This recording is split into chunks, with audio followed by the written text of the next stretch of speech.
Hey guys! So in today's video I thought I would do a Q&A, but more specifically one about pregnancy, because since I announced being pregnant I've had so many questions from you guys and so many congratulations and lovely messages, so thank you so much for those. And lots of you have been asking questions. I actually did a Facebook Live the other day all about my pregnancy, which was really fun, so if you didn't see that, go over to my Facebook page and check that out. And we got lots and lots of questions during that Facebook Live, but also from Twitter and from Facebook. Some of them which I spoke about a little bit in the Facebook Live, and then other ones that kind of came up during, and there were so many comments that I couldn't possibly answer them all. So I thought it'd be cool to do it in this video and just chat a little bit to you all and answer some of your questions. So the first question is from Nizu, and she says, how did you know you were ready to have a baby? And this is actually a really funny question because I've always been kind of not anti-baby, but I've always been like, no, I'm not ready. No, I'm 100% sure I'm not ready. You know, my brother and sister both have children, and I just kind of, from seeing them have kids, I love being an auntie, but I 100% knew I was not ready to have kids. I was like, that is a serious life change I'm not ready for yet. And then all of a sudden at the beginning of this year, it just gradually started, or at the end of last year probably, it just gradually started to change. And come January, February, I was like, yeah, I think this year's the year we're gonna try for a baby. I just kind of was like, I'm feeling it a bit more. And yeah, it sounds so weird, but it was just a total natural change. And my sister-in-law had actually told me this. She was like, one day I just woke up and I was like, yeah, I'm ready. And I was like, no way, that doesn't happen. There's never a right time to have a baby kind of thing. And you're always you know, oh, now let's do it next year or maybe the year after. But actually that genuinely happened to me. I just kind of, over the course of a couple of months, was like, yeah, I'm ready. Lynn asks, was Mike there when you found out you were pregnant, or did you reveal it to him afterwards? Mike wasn't in the room. I kind of snuck off downstairs and took the pregnancy test downstairs really early on a Saturday morning. Because I wanted to do it. I kind of knew I was pregnant the week before that, and I'd ordered some pregnancy tests on Amazon to avoid going and buying them in a shop. Why am I still embarrassed of buying pregnancy tests in a shop when I'm nearly 30 and married? God knows.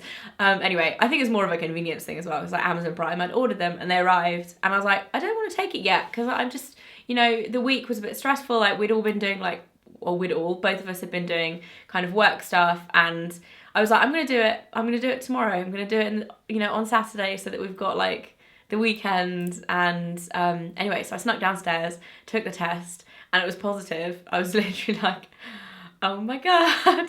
It was actually the first month that we'd been trying, so I was literally like, what the hell? How has this happened already? And I just went upstairs holding it and walked in. Mike was actually brushing his teeth with my toothbrush, and he was like, oh shit, she's busted me using her toothbrush. I was like, and so he was like, uh-oh, and I was like, no, this is not a toothbrush, this is a pregnancy test. And he was literally like, what? Totally dumbfounded. And it took him maybe an hour to properly be like, oh my god, this is actually happening. Yeah. So that's the story. Laura said, how did you reveal to your family? We actually didn't do anything major. We didn't do some crazy baby reveal or anything like that. We just kind of told them. My family, we told around the kitchen table. So we got my whole family round for a Chinese takeaway on, I think it was a Friday night or a Saturday night. And it's actually really rare that we have all of my family, well, not really rare, but pretty rare that we have all my family together, because my sister lives quite far away. Like I said, they've got kids, and you know, it's always kind of busy and everything. We managed to get everyone together and told them. And Mike's family, we actually told when we were away in Italy, which was really special. It was a trip that we'd planned at Christmas time.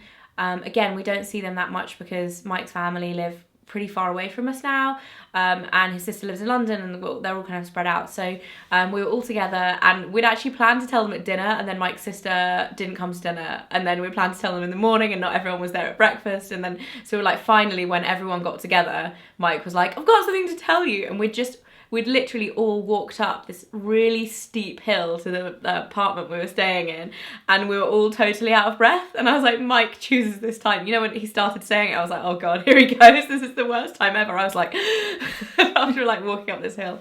But yeah, it was really nice telling our families. It was also the first kind of baby, or the first grandchild for like Mike's parents and everything. So that was really, really exciting. Mara says, how have you been feeling emotionally, and do you have any tips? I don't know if I'm really qualified for giving tips on being pregnant yet, because I'm only like halfway through my first ever pregnancy.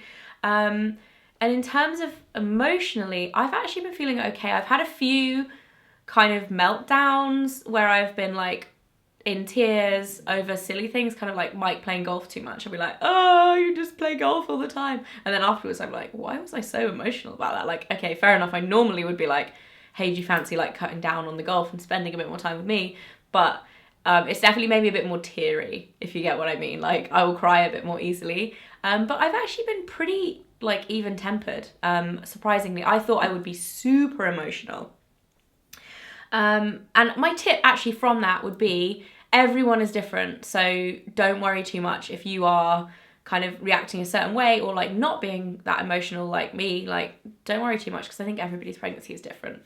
Is that a tip? Not really, but yeah, that's my thoughts on it anyway. And then Beth asks, I'm currently 11 weeks pregnant. Congratulations. Any words of hope to get me through the first trimester? The sickness is insane. Sick daily since week 6. The words of hope are, you probably have like 2 weeks left. Most people, by the time they get through like 12 weeks, 13 weeks, will stop feeling sick. I did. And I wasn't actually physically sick, but I felt sick every single day from week 6 to week 13. And yeah, don't worry, it will end and you start feeling like yourself again. Honestly, when I got to 13 weeks, I woke up one morning and was just like, oh, why are you barking? Squid just joined us and Piglet is barking at her. Sit down, guys. You sit there and be good. One day I just woke up and I literally had so much energy. I like leapt out of bed. I was like, I'm back. I'm my normal self again. Because the tiredness is real. Like, I remember it was the first thing my sister told me when she found out that I was pregnant. She was like, don't worry, you'll feel really crap in the first 3 months. And she was like, no, it seems really stupid because you don't even really feel pregnant. Like, you obviously, like, you still look the same and nobody really knows. It's not like everyone's like, oh, how are you all the time? But you feel the worst. So she was like, don't worry, it's normal. You're gonna feel crap. So yeah, there's not long left. Nicole says, are there any foods you are missing, certain cheeses, etc.? I've been fairly relaxed in terms of eating stuff, and to be honest, a lot of the stuff that I am not supposed to eat, or that you're not supposed to eat during pregnancy, I haven't really craved anyway. Like rare meats and like raw steak and stuff. I used to be the biggest eater of like steak tartare. Like, if that's ever on a menu, I would always order it. I would have like rare steaks, but I just haven't wanted them since I've been pregnant, so I haven't really missed that. The one thing that I do miss is the stinky cheese, but I think that's only gonna become a real problem at Christmas when there's like amazing cheese boards around and I'm gonna be like, give me the stinking bishop, and like all of the Stilton and everything at Christmas. I think that's gonna really bother me. But in general, like, I've been pretty okay with that kind of stuff. And I've actually been pretty good with not drinking as well. Like, I thought I would find it really hard, especially when I went on holiday with all my friends. I was like, this is gonna be so hard to just sit there and watch everyone drink and it's gonna really get me down, but I just didn't really want it anyway.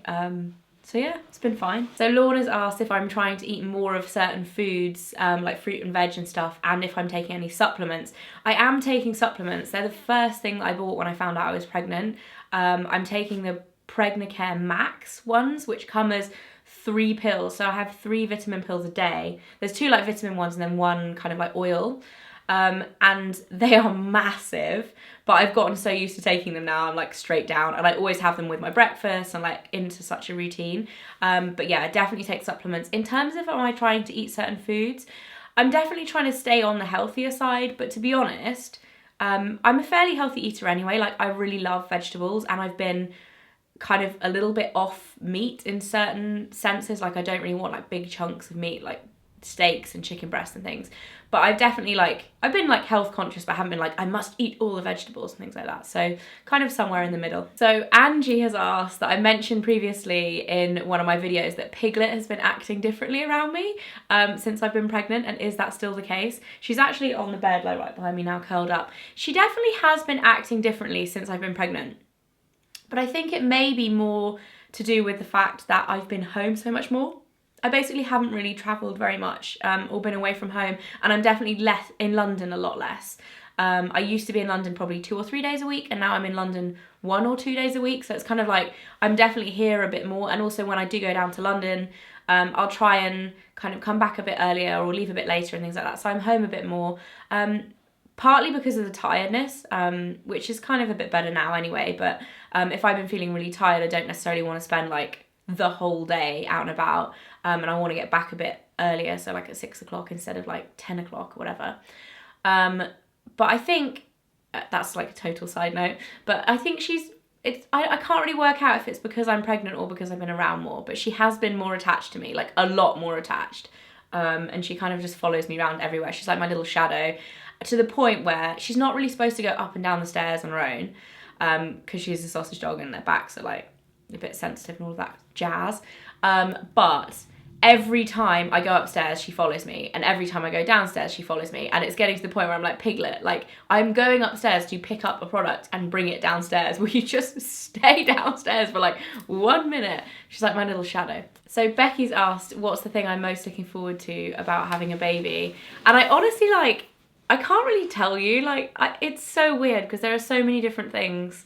I think just holding her for the first time, and just, I don't know, just having a baby, creating a human being. I just, like, I can't quite get my head around the fact that's, you know, that's gonna happen. So, yeah, I think just like meeting her for the first time will be pretty special. Sarah's asked what's on the baby shopping list that I'm most excited about buying. You know what, I've actually been so lucky. I've been sent quite a lot of things already that are like the kind of major things, like buggy and stuff like that. So I actually don't have anything like really specific to buy that I'm looking forward to, but my most, like, the thing that I enjoy looking at the most is clothes, because I'm having a girl. I feel like baby girl clothes are possibly the cutest thing in the world. I definitely like clothes shopping the most for babies, I think. Although looking at prams and stuff is actually quite fun too. I feel like I had kind of a specific idea of what I liked. So there was only really 2 or 3 different brands that I was like, yes, I want to look at those. But yeah, the clothes, definitely the clothes. Juliet's asked, are you more into classic and traditional names or original names? 100% original names. So I have obviously grown up being called Fleur is not totally unheard of. It's actually one of the most common names in the Netherlands, apparently. But in terms of the UK, and especially when I go to the States, everyone's like, what? What is your name? I've grown up with kind of an unusual name, and I actually really love it. So I think all of my kids, or however many I end up having, and this one, will have unusual names. Like, I am not going to call my children like traditional names, no way. As much as I love traditional names and they're really pretty, Mike is very much like more of a traditionalist, so I think he's a bit gutted about that, but I'm like, you pick the surname, so we're gonna go for something like a little bit more out there. He definitely like has obviously like input into the name, of course he does, but it will be something unusual. We have the name picked out already. I'm not going to tell you guys what it is, but we might actually do a baby names we like but aren't using video. Although, to be honest, I feel like I don't have that long a list of baby names I like but aren't using, except for ones that I think we'll use for future children, because we have like 4 like names that we want to use, and that's it pretty much. But there have been like a few like B lists, so maybe we'll do that. If you guys would like to see it, let me know. Juliet has said, how many kids would you like to have? I don't know. I don't think you can really say until you have kids how many you would like. Both Mike and I are from families with 3 children, so I feel like 3 is a number that I would look at, or maybe even 4. I don't know, just saying, seems like a lot. The dog is going crazy. The dog doesn't want 4. Yeah, I definitely like would prefer to have a bigger family rather than a smaller family. I definitely would hope to have more than 1.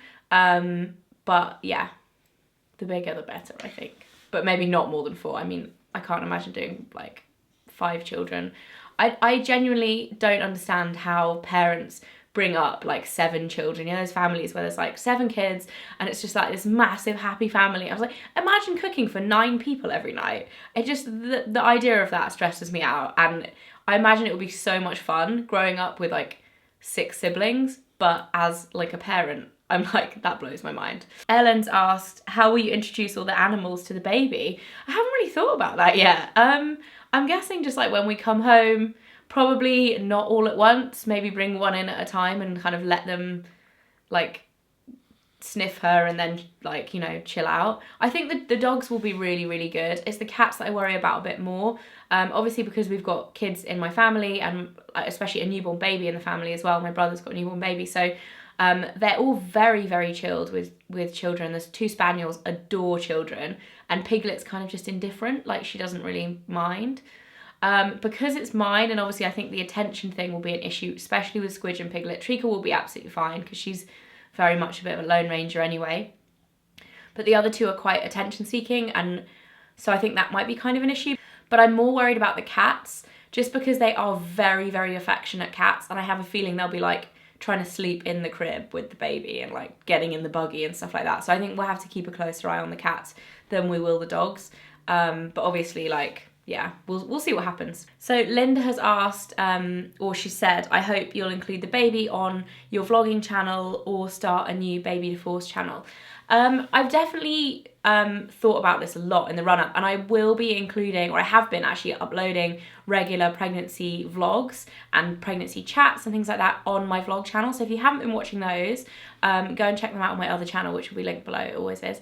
But in terms of including the baby, I haven't really decided yet like what I want to do on that front. Like, it's obviously a little bit of a tricky decision because for me, I very much see it in the sense that, you know, it's a new person with her own kind of